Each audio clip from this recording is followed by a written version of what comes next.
All right, welcome to Transforming Lives. Thank you so much for coming on this particular live stream. Look, guys, I'm excited. We know we have a new time, but hey, still wonderful guests. So on today, what we want to do is let you know that we're talking with genuine people with real lives. And I want to take the opportunity to let you know if you plan to comment, please give Facebook permission so that your name pops up, and then we'll be able to share some of your comments. Now, I want to take the opportunity to ask you if go to our social media handles, Transforming Lives 2020. That's going to be on Facebook and that's going to be on YouTube. So on today, where we're at, we're going to be on YouTube, we're going to be on LinkedIn, and we're going to be on Facebook. So I'm so excited for that. And again, our mission is to allow people from our world to share their stories, to encourage others to live a transformed lives. And again, that is no question on today, guys. A little backstory about my next guest. I had the opportunity to go and do my first sportscasting gig. And look, I was like, is it any different than podcasting? I was like, I'm just going to get up here and talk football. That's all I know. Well, guys, I had a great time that particular night. It was interesting to be on the other side from being a coach for so many years, a player, and now I'm in the booth having a conversation with my guest. And this conversation, we kind of warmed up. I kind of warmed up. He was ready. I kind of warmed up in the second half, and I was figuring like, okay, turn and look to him. Because at first I was just looking straight. I never looked at him. Then I finally turned and looked at him, and I was like, oh, this is what it seems like to be when the sportscasters are online and they're having a conversation. And once I turned and we had that moment where we connected, look, guys, at that point, man, I felt like I was coaching, but I had somebody there with me. So it was really different, and I really enjoyed the night, guys.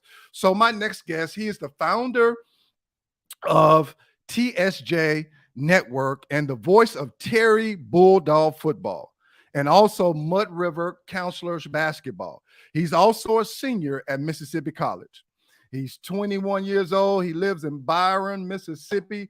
My next guest, I want to bring him on. My next guest is Trellis Williams. Trellis, how you doing, sir? Doing well. I'm glad to be with you. I appreciate it for sure. For sure, man. Still got the voice, man. Awesome. So, we sat there, and as I was going through the game, I was like, look, all right, I have to get you on. It just has to happen. So I'm thankful for you coming on, making the adjustments that we had to make. I appreciate that. And you're on today. I'm used to saying tonight. I almost said tonight, but definitely. Oh yeah, for sure. I definitely appreciate you having me on. I was like, when you mentioned it when we were at the game that time, I was very excited about it. I was thinking, I was like, I hope he actually comes through with that. And then he did, and I was like, oh, that's what's up. I was glad to get invited on for sure.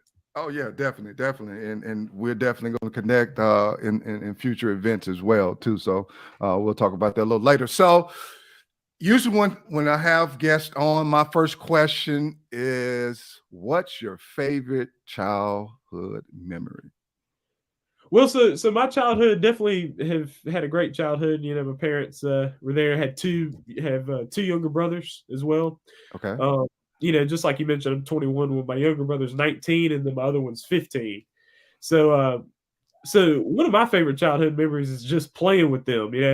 Because we all three of us we played sports, particularly basketball. That was our main sport, and so we just play a lot together. We still do this, but childhood memory, one of them is playing 2-on-1. It got harder as we got older, but I'd be one and they'd be two. Be Gotcha. two Okay. against me. And as we've gotten older and they got to be my size, it got tougher and tougher. But those kind of things are fun too, and also just our family time. Just that's always been a good childhood memory for me. Okay, yeah, definitely, man. So you played double team all every time you played them. That like that one was I was trying to process it and you gave it to me. I was like, oh man, that's a little tough right there, man. Uh, One fouling. Yeah. oh yeah, double team all the time. Just had to get used to it. You know what I mean? Yeah, definitely. That's something yeah, that's cool, man. Yeah. And to look at the progression that happened, like you're saying, as they got older, they started to get, basketball awareness and then they, you know. Yeah. Oh yeah, it got a lot tougher. Yeah. So definitely um we think about our childhood, but eventually, we grow up. So one of the things I want to ask is, tell me about, some influential people that are in your life that have had an impact on your life. Well, first one is definitely my dad because so my dad, he's just been there, the whole time. Had a lot of time to talk with him. Mhm. He like when I was playing youth sports, for instance, he would coach a lot of teams I'd be on, like in Okay. basketball and soccer when I was real young. So and I just got to spend a lot of time with him. Uh, and our family is very much a Christian household, and he taught me about the Lord. He helped me in those aspects for sure. All because when I was young, I would like to read the Bible a lot, and so I would Mhm. ask him questions about it. We'd discuss it. So he's been very influential in my life, and of course, my mother has been as well. Another one that's interested is my grandfather as well. So both of my grandfathers been very influential to me. One that's on my mind now is my grandfather actually just died 2 months ago, and Okay. uh, so with him, very godly man. Every time we talk, he would always talk about just how the Lord's led him through his life. He'd always give stories when he was younger, like when he was in his Mhm. 20s, 30s, trying to find jobs and stuff. Just how the Lord had his hand on his life. Um, so he'd always talk about that, and then he always just had a good perspective on things, and just a very non-materialistic person. Like he just didn't talk about things. He wasn't focused Mhm. on things as much. He was more focused on talking about the Lord and stuff like that. Of course, I mean the guy, like, he dressed nice. Yeah, he Right. dressed all nice all the time, so he wasn't afraid to dress up. Um, but for sure, he's one of them as well. My other grandfather as well. My other grandfather, he actually played basketball at Mississippi State, and I actually played a lot of basketball through high school, and you know, I had some awards in high school. And then also, I went to play MC Mississippi College for 2 years. Um, so I was very influenced by him too. Did want to follow in his footsteps on when it came to college basketball, for instance. Uh, and I know those are three family members, but those are three influential people in my life. Right. Just our brief conversations that we had on our time together, just hearing that, how, those people are in our lives and how they paint a picture for us. And even when you're saying this last statement, you're saying that you wanted to play and you actually played in college. So that's great to see those models, those people in our lives to give us a picture. Sometimes we want to follow that picture, and sometimes we don't. So it's great to hear how your dad, your granddad, your granddads uh, influence your life. So when we talk about influence, my next question is: did you see yourself? Did Trellis see himself becoming the person he is today? Tell us about So yes and no, because I it. always always envisioned that I wanted to be an announcer. Because when I was really young, and I'm talking about like probably 6 years old through 16, like I would go outside, and I was able to kind of double the meaning of this. I was Mhm. able to go out there and I would just play basketball, and I called it doing my own game. So I'd have Okay. teams in my head, and I had the players, I had the rosters in my head, and I would sub them out and all that stuff, and I'd play the whole game out. Okay. So while I was working on basketball, I was also announcing my own game. So I'm like announcing it. And so what was interesting is I went as far as to set up leagues. Like I would write all this stuff down. I would write it all down. I'd write out the scores when the games are over. And then I would watch these announcers, and I would actually try to fix my announcing, like get better with announcing. So I actually worked on that basically for 10 years, just as a kid. So I always wanted to be an announcer, but I did not envision it this way though, because right now I have my own, setup and stuff like that, and but this really is the best way because I'm able to get plenty of experience. I'm able to, call a lot of games. Um, Probably called, 100 and something basketball games, and now I've done Mm, 8 football games. So it's just a lot more experience as a 21-year-old than I would if I was just trying to get in with a school and just trying to mhm, or try to get in with the school at MC and try to get a game every now and then. Instead, I'm able to get a lot of experience and able to kind of make my mistakes and get over them, because that's a big thing too, is that when you make mistakes and people are sitting there just judging your mistakes mhm. and then they want to just get you off the air, that's kind of Right. tough. Because if that was the case with me, they could have just kicked me off really early, But like instead, I'm able to like have all this experience, be able to do game after game. And so now when people listen to me, they think, "Oh man, you're pretty good." But I've had a lot of experience that at this point, doing a lot of games, being able to make my mistakes, and so yes and no, because the no is that I always I wanted to go as far in basketball as I could, Mhm. I did 2 years at MC playing basketball. Then I had an ankle injury in the summer, but I also just figured it was probably a good stopping point, good changeover. Maybe I could focus a little bit more on the business and graduate from college and stuff like that. And Mhm. my focus. Um, and so once I shifted my focus, I fully shifted my focus from the basketball playing to the announcing. So now announcing is like the thing that I think about a lot. Mhm. And so yeah, I Yeah. you know Yeah, yeah. envisioned it, but I also didn't. Yeah, yeah. So I want to pause here before I get to the next part of it. Now, I want to paint a picture for you all that are listening. For me, getting the opportunity to go up, I was impressed. Okay. Number one, I was impressed, even though he's mentioned these mistakes or whatever, I was impressed by the layout and the flow. Because when you talk about technology is technologies. However, um, it's all about the behind the scenes thing. And for me, it was something that motivated me to say, okay, shout out to him because, all right, you have this thing laid out. And then also, I see you on the iPad and you have your iPad with the overlay and you actually Yeah. have there's an application there. So I want to say that I was really impressed on your setup and impressed on you getting your setup up and down. Yeah. Yeah.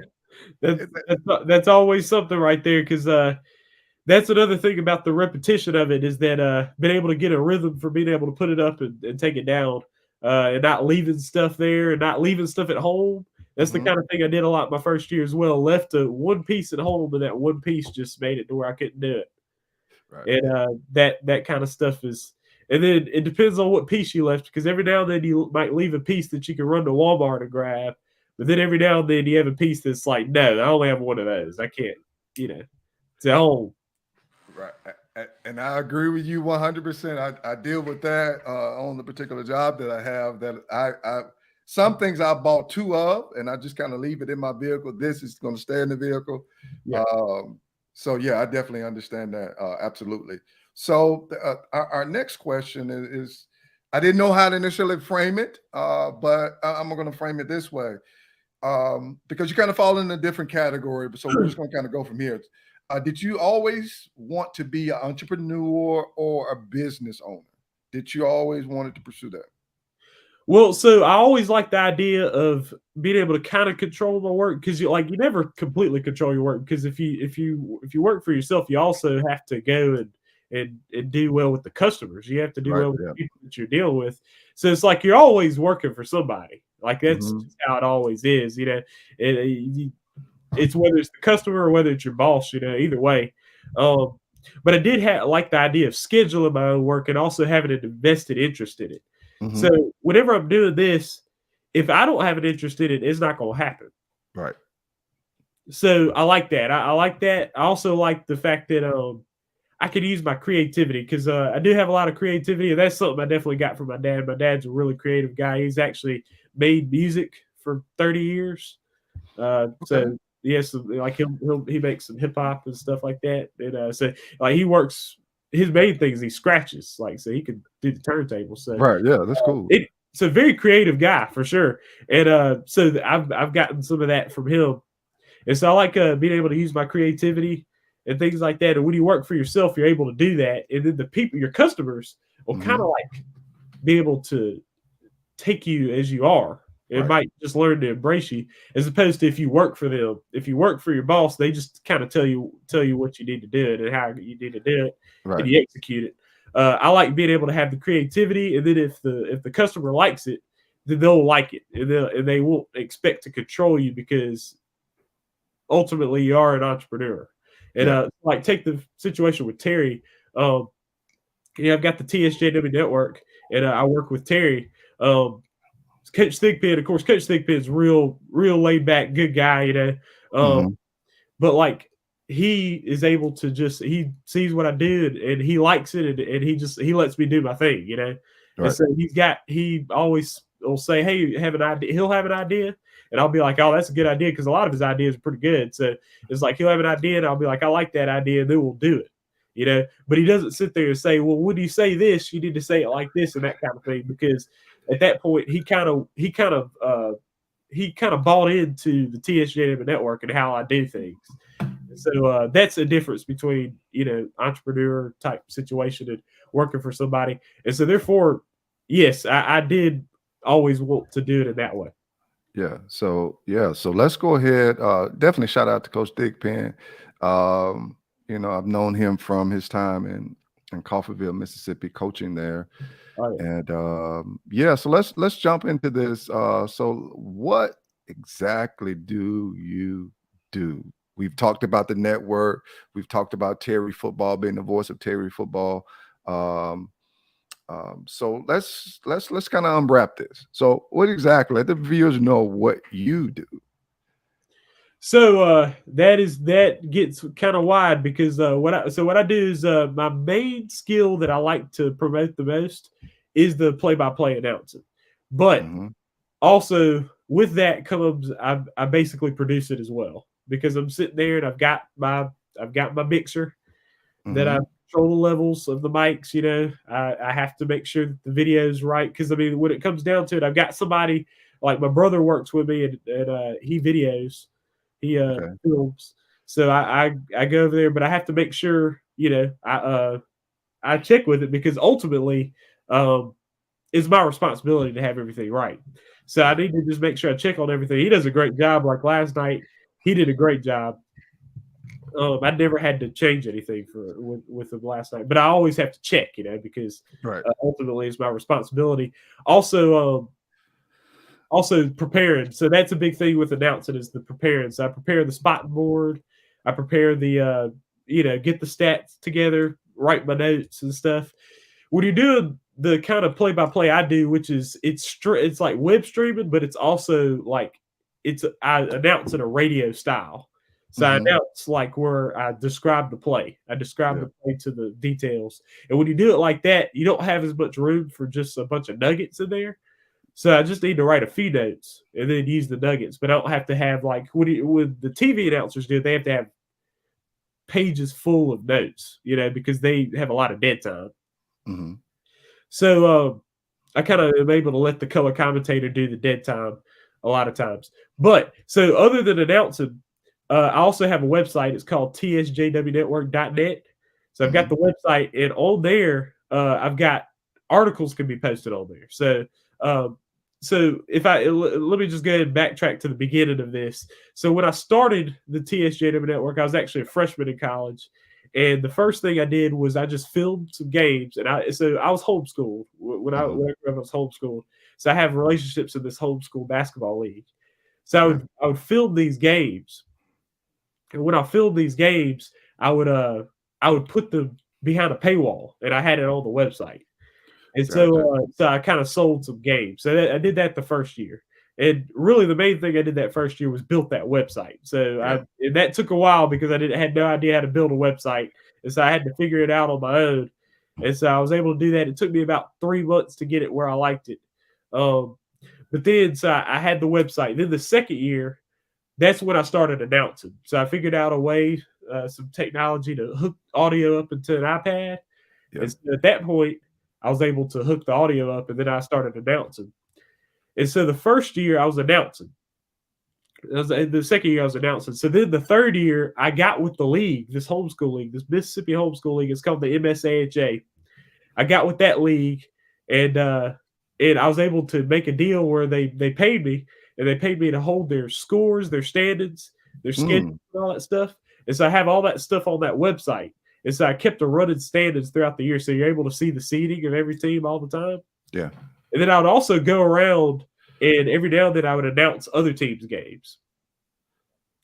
And so, just like you were saying when you introduced me, I'm also the voice of Muddy River Counselors basketball. Well, the Muddy River Counselors is one of the teams in the league that I announced for, and that my younger brother plays for. Okay.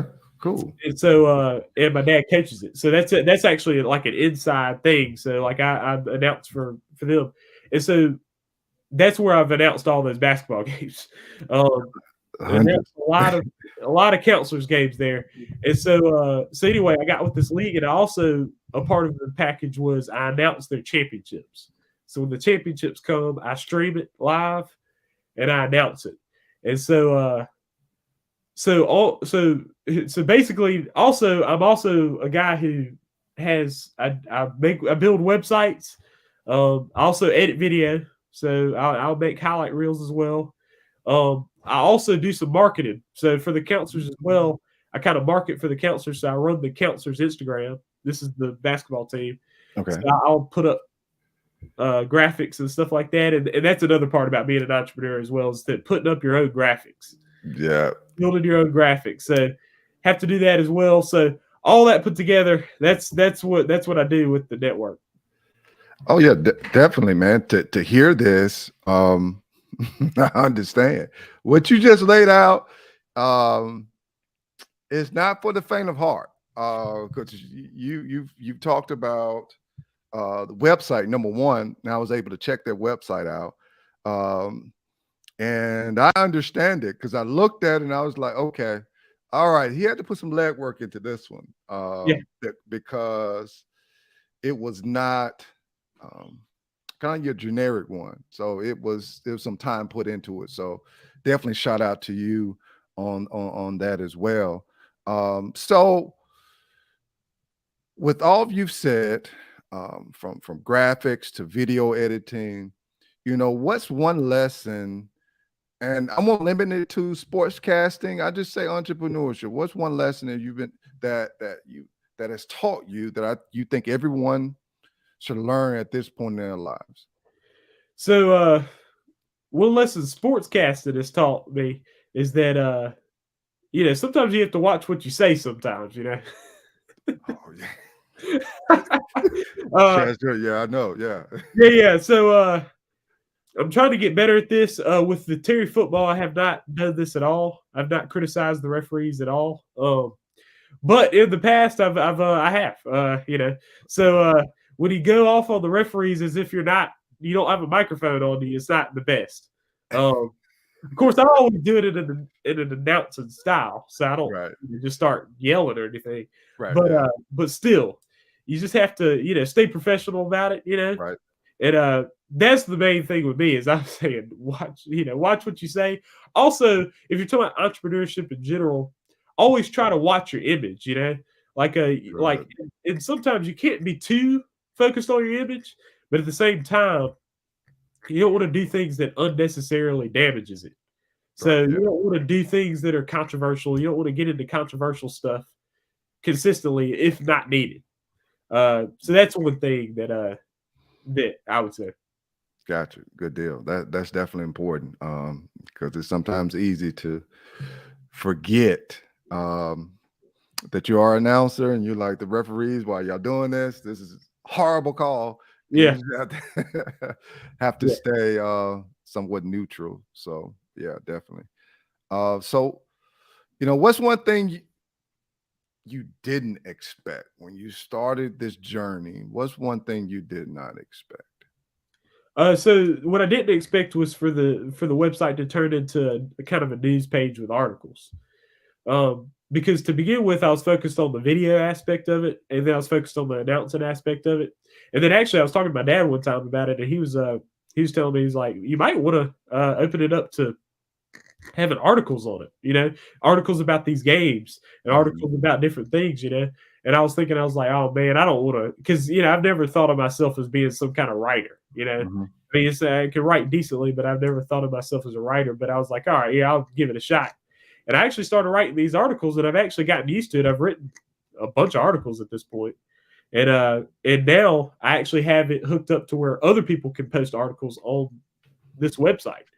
So now with this homeschool league, what I have the deal with is that every team can send me a writer, and I can mhm, get them hooked up to where they can post articles on the website. So now we've got articles on there from different teams, and then with Terry, I also one of the kids that goes to school there, Demarcus, he actually writes some articles. He goes to Terry. He writes articles about the games on to the TSJW network. So that's probably something I didn't expect, because that's not something I set out to do, but it's definitely made the website much better because it keeps it fresh and keeps it changing. right. So I was trying to figure out who DeMarcus was. I was like, I was But going through looking through the website, and I was like, who's DeMarcus? It's like I don't remember meeting him. So yeah, cool. So thank you for filling that in for me. yeah, Yeah, and that also gives them experience as well, because um if it's journalism or whatever it might be, that's very useful. So what's one common myth about your field of expertise? well, what's interesting is that about the announcing is that a lot of people will say stuff like, "Oh, I'd be too shy. Like, I don't like talking in front of people and stuff like that." Well, I will say I've gotten to the point where I'm not shy about talking in front of people, but at the same time, though, I was kind of shy about talking in front of people when I started announcing. But announcing did not make me shy at all. So that's interesting. Like when you're behind a microphone and you're watching the game and talking while you're watching the game, you don't Uh-huh. feel like people are looking at you, because they're not looking at you. They're looking at the Right. game, you know? Yeah. So I don't have the feeling of that self-conscious feeling that you have when you're standing up in front of people and talking. Um, so that's one misconception, I think, is that people are like, "Oh, I'd be too shy," and I'm like, "Oh man, I was pretty shy when I started it."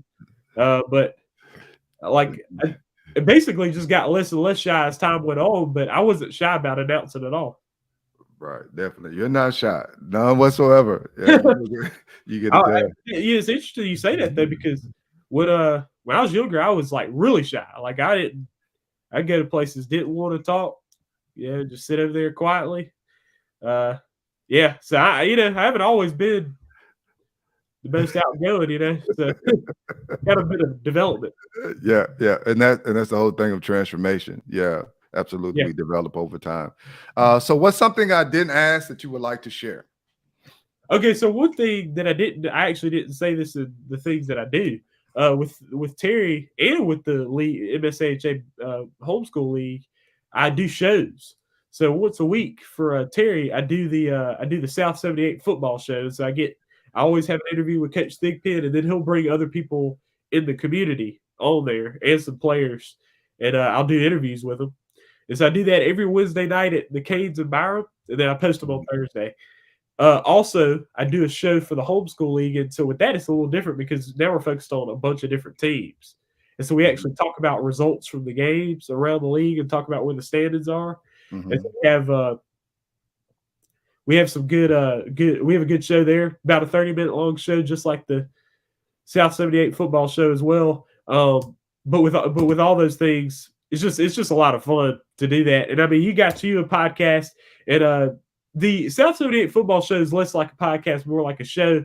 The mhm. homeschool league show is more like a podcast. So, matter Gotcha. of fact, I'm actually going to want to talk to you a little bit afterwards about how you set it up, so I could try to maybe do it like this, because this is a pretty good setup, I think. Okay, cool, cool. Yeah, definitely, definitely. Yeah. We will. Um, Towards the end, I typically ask my guests to, 3 words they would like to leave with the viewers, and you have the floor. Well, 3 words. All right. Well, I would say trust the Lord would be the 3 words that I'd say. That's the main part because that's how you should live your life, you know. But I will say this: the TSJW network, one of our sayings is "play hard, do well." Gotcha. So that's 4 words, but Yeah, I was counting them in my mind. yeah. It's Yeah, just it's good. It's 4. all good. Yeah. All right, yeah. Hope you don't kick me off the show for Oh using. no, man, you good. Go All right, ahead. yeah. You good. No, but yeah. So with that, it's just like it's simple, you know. Play hard, you know, try to do well, you know. It just let everything else fall into place, you know. Don't worry about it too much. And also, this is a big thing too with the TSJW network, is that we try to foster togetherness and harmony, because like so take for instance this homeschool basketball league. These competitions will be heated. These teams get to be rivals and stuff like that just based on playing each other a whole lot. Um, but I feel like the network has helped that league, helped everybody be connected, and kind of feel like, you know, they're still competitive, Right. but the sportsmanship's at a good level, I think. And I think this kind of stuff helps it because we don't try to pit people against each, even though we say, oh, this is a big game, it's a huge game. They're trying to get the number 1 seed, and Mm-hmm. we talk about what they need to do to win. At the same time, it's a sport. So Right. we're trying to figure out how to win, but when it comes down to enemies, these aren't our enemies, you know. Right. Yeah. These are not our enemies. I mean, come on. You know, so that's kind of what we try to foster with the TSJW network. And so play hard, do well is a pretty good saying for us, I think. So yeah, absolutely. It has been helpful with the information you're sharing your story because again, I still question, and I won't ask for your birth certificate. Being 21 and the things that you're doing are very dynamic. Oh yeah, Uh, thanks. and I'm very impressed with it. So, I'm again appreciative that you came on to share what you're doing, sharing your stories. And I'm sure as you continue to flourish, I want to make sure that people keep their eyes on you and what you're doing. And then also, how can you help? You could possibly help someone else as well that is listening to this particular podcast. So, again, Trellis, man, I thank you so much. Don't go anywhere. I'm going to put you in the background. I want to have a quick conversation with you. I'm going to, we're going to put you in the background, guy, and I'm going to have a conversation. I'm going to close this out, and we're going to go ahead and again, thank you so much for coming on to the Transforming Lives podcast. All right, guys, look, hey, like I told you, the opportunity that I had to go and do this broadcast with him, and I knew exactly I had to get him on.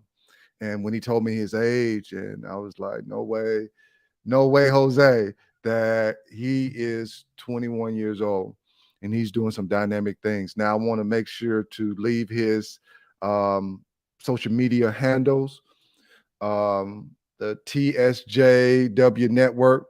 I want to go ahead and leave that information for him. And here it is right here. He's on YouTube and he's on Instagram as well. And you heard the things that he's doing. So again, guys, I thank you so much for joining us. I'll be back on Tuesday at 8 p.m.